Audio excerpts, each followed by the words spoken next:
Hello, welcome everyone. You're here for the main card breakdown for this weekend's UFC Fight Night Burns versus Morales. You're here with Sage The Dragon Senpai, here to get some Sage bets here for the weekend. I'm gonna go ahead and break through the main card, give you what bets and parlay picks that I think might be best. Please bet responsibly, take your time, and these are only suggestions of what I think are just best for me when I go through my betting.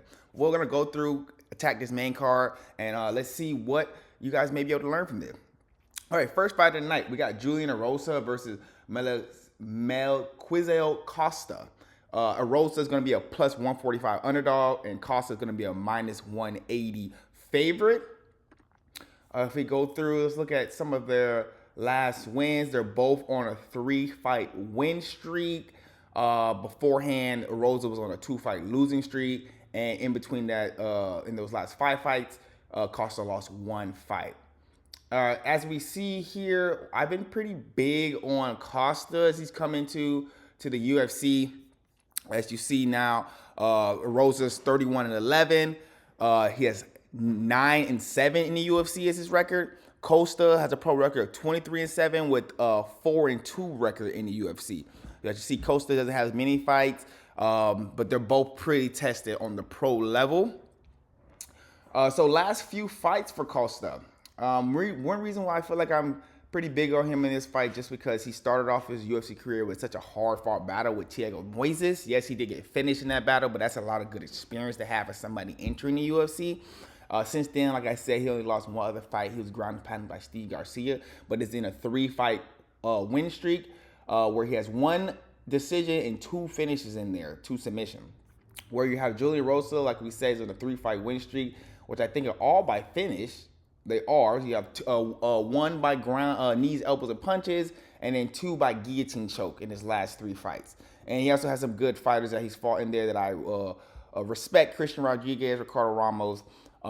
So my bet for this card would be able to go for either under 2.5 rounds, which is going to be minus 165, or you're going to go by fight to not go the distance is minus 210. You're going to have to parlay either one of them. I'll get to that later, but just know that's going to be the pick for this fight. Now, if you wanted to maybe make some more extra money on this fight and wanted to take a chance, let's see.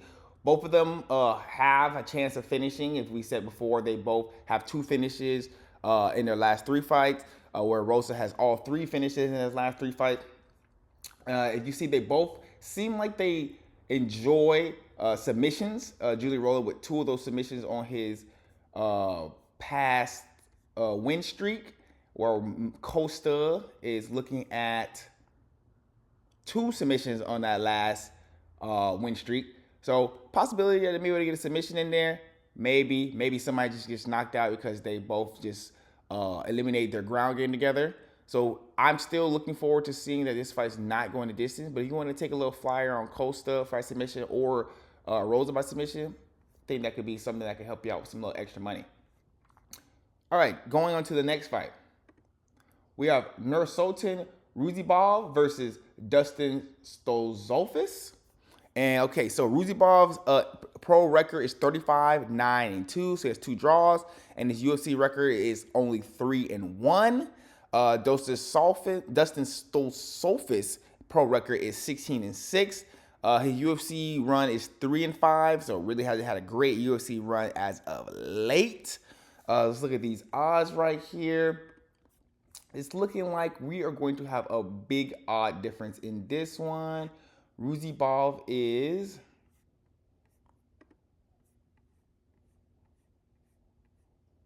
a large favorite of minus 325, and Dustin Stolzofis plus 240. Let's go ahead and look at their past fights. Now, if we look at the tape too as well, Ruzibov coming in at a standing 6'5" with only a 76 reach. Surprisingly, Stolzofis a good 75 inch reach, so only 1 inch reach disadvantage, but he's coming in 5 inches shorter at 6 foot. Stolzofis a little older at 33 years old. Ruzibov 31 years old. They're both currently on a win streak, 1-fight win streak. Before that, Ruzibov did lose to Joaquin Buckley. Like I said before, Dustin Stolzofis is 3-5 in the UFC, so hasn't had the best luck. He was able to beat Marc-Andre Barriat, who just had a nice, disgusting KO this past weekend. But before that, he did get brutally spinning elbow by Bruno Ferreira, and before he beat Puna Serrano, he was brutally front kicked and finished by Abus Magomedov. And he's also rear choked by Jared Mearshart.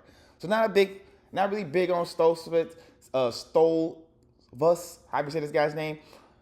Feeling like this is a setup fight, feeling like this is a fight to get Roosevelt back in there, get him back in the mix, especially after kind of throwing him off his streak, giving him Joaquin Buckley during his rise. So look at Roosevelt. His last fight he won and by right hook in round 2 against Mikoniko. Then like beforehand, he lost to Joaquin Buckley, and then he also beat Sergio Dumas, round 1 uppercut. Not too big on Dumas. He did KO Bruno Ferreira, who disgustingly spinning back elbow Stoltzfus. So he does have a win over Bruno Ferreira.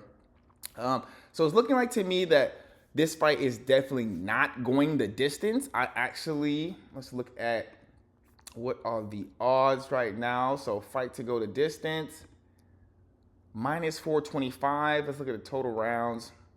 So you can get some good odds if you're looking for under 2.5 round, which is minus 325. I think for me though, I'm just going to go straight up just Roosevelt by finish, which is minus 170. Feel like this is a setup fight for him. He's 5 inches taller than this guy, 1 inch reach longer. He does have less fights in the UFC, but like I said, the guy he's fighting really hasn't had the best streak in the UFC and has been finished multiple times in the UFC. So my pick for this one will be go Roosevelt by finish. You can parlay that. I'm actually going to parlay that with the first fight, Costa and Rosa, to not go the distance.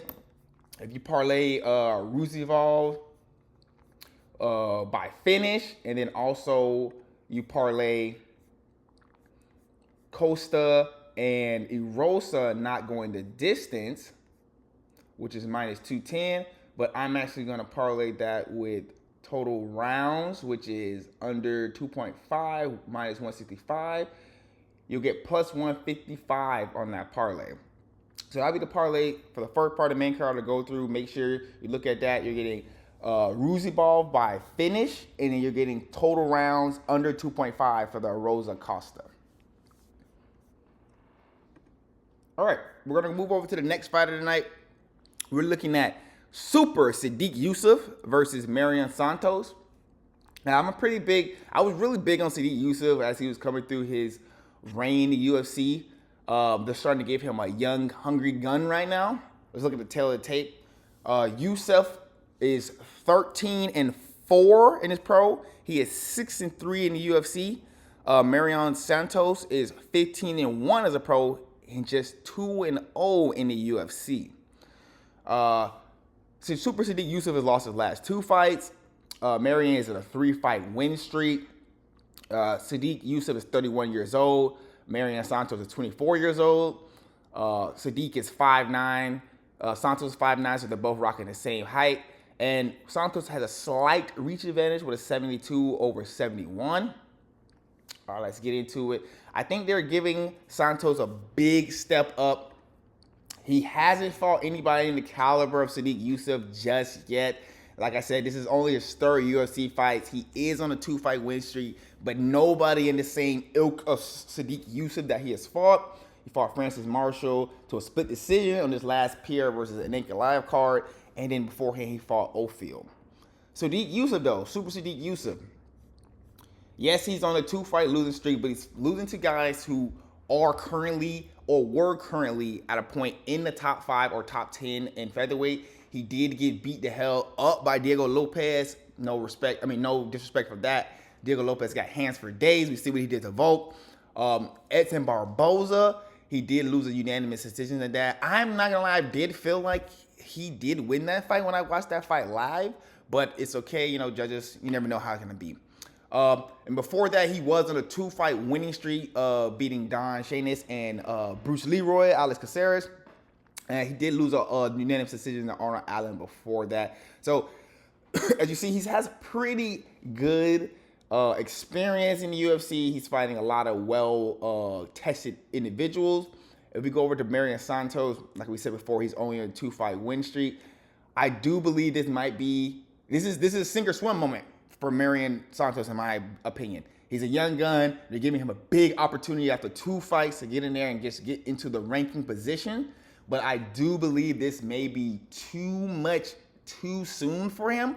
And this is what's going to lead me to go Sadiq Yusuff in this case. Too much experience, I think, and just a little too fast for Santos. I think just give him a little bit more time. I think he'll be able to really just well it out. But a lot of times in the UFC, I have a problem with them pushing fighters a little too fast. And we have Sadiq Yusuff as a plus 110. I'm going to take him as an underdog at plus 110, Sadiq Yusuff, just for the experience. Okay, so next fighter that's going to be Paul Craig, Biju Paul Craig versus Rodolfo Bellato. I think we all like Paul Craig just as personality. Don't think his middleweight experiment really went that well for him, but it looks like they're going back up to light heavyweight for another contest. Let's look at his record right now. Let's also look at the tape.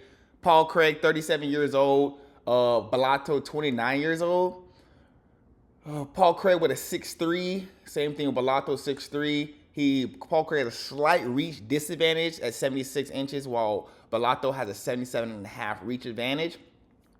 Paul Craig is on a 3-fight losing skid, which is not great considering that he went down to middleweight. He lost to Bo Nickel, he lost to Kyle Brahalia, and he lost to Brendan Allen. So Kyle Brahalia, Brendan Allen, no punks. Bo Nickel, after watching him just get kneed to pieces, not a great look for Paul Craig. And then Bellato, he just did a draw with Jimmy Crute this year. And then before that, he was on a 4-fight win streak with one of those fights coming in the UFC. And then one also on the Contender Series. So on this one, Bellato seems to like to get it done with punches, ground and pound. A lot of his wins are with strikes. He has a few chokes in the lower LFA divisions. But is he really going to be trying to go in there and choke out Paul Craig? Paul Craig, very good jiu-jitsu player from his back. This is one of those fights that, to be honest, he can go either way just because you just never know if this guy's completely ready. Now, Paul Craig has clearly the more fights that are in the UFC. Let's look at the lines right now. We got Paul Craig at plus 400, Bellato minus 550. That's a nice one right there. I think for your best bet, do you just want to take a shot on Paul Craig? More experience, more fights in the UFC. He is on a 3-fight losing skid, so take that as it is. He may just end up just losing this fight. But for the bang for your buck, if you want to just take a shot, a flyer, and a plus 400 on Paul Craig, why not? He's submitted people in the last minute. We've seen the craziest submissions by Paul Craig. You never know if he still has it in him. Might as well throw a flyer in there. If you do want to parlay it, I would say let's go. You could just parlay moneyline Bellato. It is mine 550, so you might be able to add that to the parlay of the one I had earlier, where Costa and Rosa do not go the distance, and then Ruvabov moneyline. If you wanted to add that on there, that's going to make that a plus 202 parlay for that 3.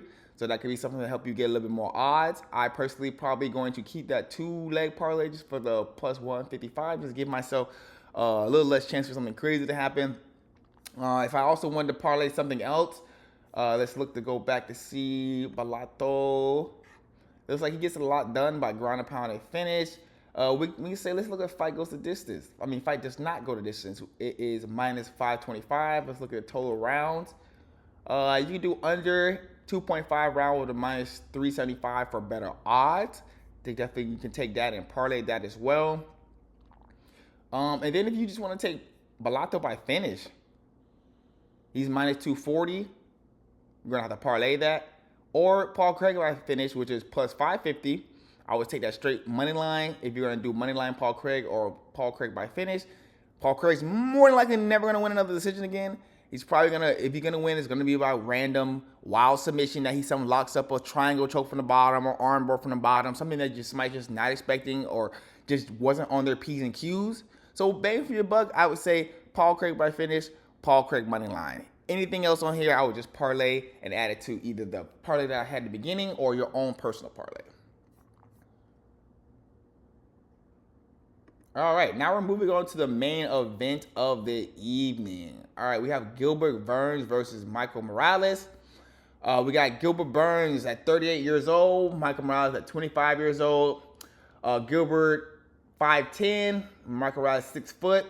Gilbert with an astonishing, Lord have mercy, 8-inch reach disadvantage, 71-inch reach versus Michael Morales' 79-inch reach. My goodness, 79 and 6 foot, very long reach for Michael Morales. Gilbert Burns is on a 3-fight losing skid. It's so sad to hear that, but he is. Michael Morales has not lost. Gilbert Burns is 22-8 as a pro, 15-8 in the UFC. Michael Morales is 17-0 as a pro and 5-0 in the UFC. I do think that this is a fight that, once again, we've been seeing a lot lately. A young, hungry gun coming up against a vet that's getting ready to get phased out. This is sink or swim time for Michael Morales. This is giving him the opportunity to jump into the top 10, give him the opportunity to make a name off of well-known persons as Gilbert Burns.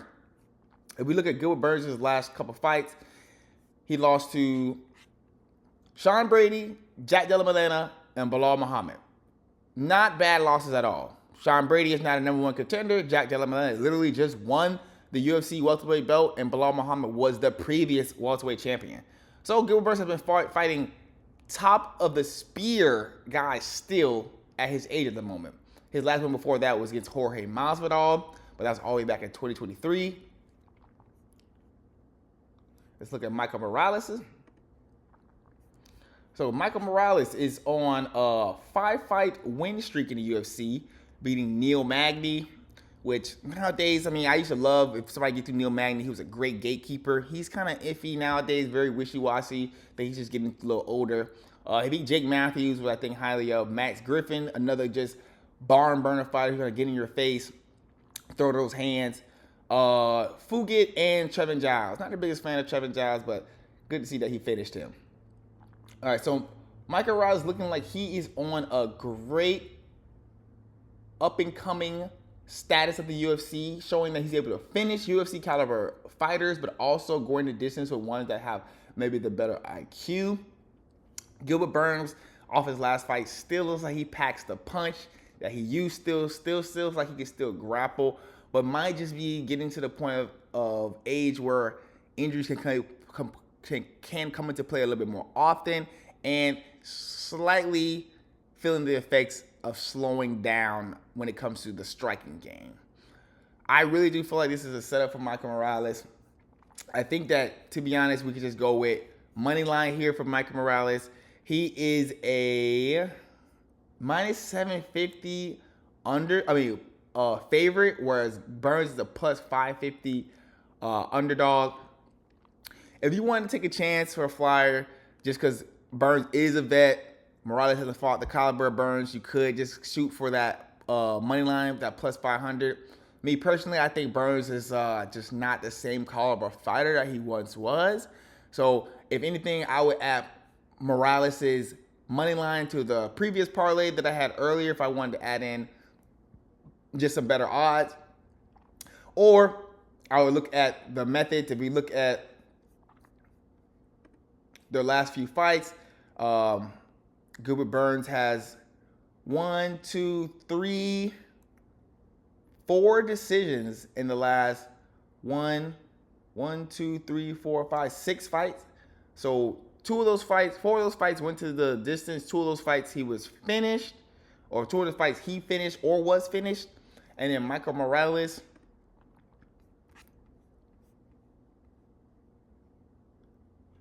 in his last 5 UFC fights, he has only went to decision twice while having a finish of 3, where one of them did go over 2.5 rounds. So he does seem to go late majority of the time he has been here in the UFC. So let's look at over 2.5 rounds. They have over 2.5 rounds at minus 165. I'm kind of liking that. I'm expecting this to go a little longer, especially seeing that Gilbert Burns was able to stay the whole entire fight with Sean Brady, and especially with Sean Brady, the turn that he's taking now and the way he was able to finish Leon Edwards. I do believe that Gilbert Burns maybe still has enough juice to make this fight out to the third round. So I would say take the under 2.5 rounds. Sorry, the over 2.5 rounds for minus 165. You can parlay that with the original one that I had, Roosevelt money line, and Rosa and Costa over under 2.5 rounds. So the parlay that you could add on there, say that one more time, Rosa under 2.5 rounds versus Costa, over 2.5 for Gilbert Burns and Michael Morales, and then Roosevelt Nursultan by finish, which give you minus 170, and then you add that for a parlay, it'll be plus 310. I'm liking that parlay a lot. Feeling really comfortable that Burns and Morales are going to go to that 3 rounds at least based off their just last performances. Feeling pretty comfortable that Arosa and Costa will not go to distances based off they seem like they're always down to fight, scrap, and ready to finish somebody. And it just seems like a setup fight for Roosevelt to get this finish against Stolson. I think that could be that could be the GOAT parlay of the day, plus 310. So take a look at that. If you have any other picks that you want to put in the chat, things that you think that might be more beneficial, please let me know. But please give a thumbs up, like, and comment, and happy betting to you all.